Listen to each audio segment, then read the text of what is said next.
তো এই আইসিটিটারে কতটুকু গুরুত্ব দেওয়া উচিত বা আইসিটির প্ল্যানটা কীরকম হওয়া উচিত? অনেকেই করে কি শুরুতে ১ মাসের মধ্যে বা ২ মাসের মধ্যে শেষ করে ৩ ফেলে। টা অধ্যায় পড়ে ফেলে, যে মাঝের হ্যাঁ, ৩ টা।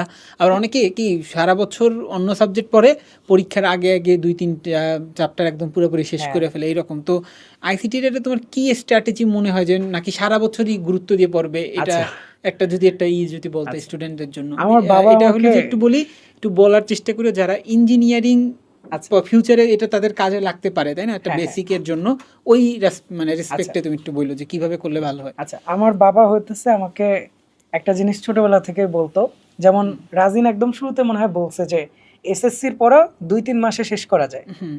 তো আমার বাবা আমাকে বলতো যে তোরা কি সারা বছর কোচিং করস, সারা বছর পড়স, এত তো লাগে না, আমরাও তো পড়ছি, অল্প সময়ে শেষ করতাম। আচ্ছা। তো ওইটা থেকে হচ্ছে এটা একটা সত্যি কথা যে চাইলে আইসিটি ১ মাসে বা ২ মাসে পড়া যাবে, ৩ মাসে পড়া যাবে। এসএসসি ধরো তুমি যদি ৩ মাসে শেষ করতে পারো, এইচএসসি তুমি মোটামুটি পুরো সিলেবাসটাই ৬ থেকে ৮ মাসের মধ্যে বা ১০ মাসের মধ্যে শেষ করতে পারবা। ঠিক আছে?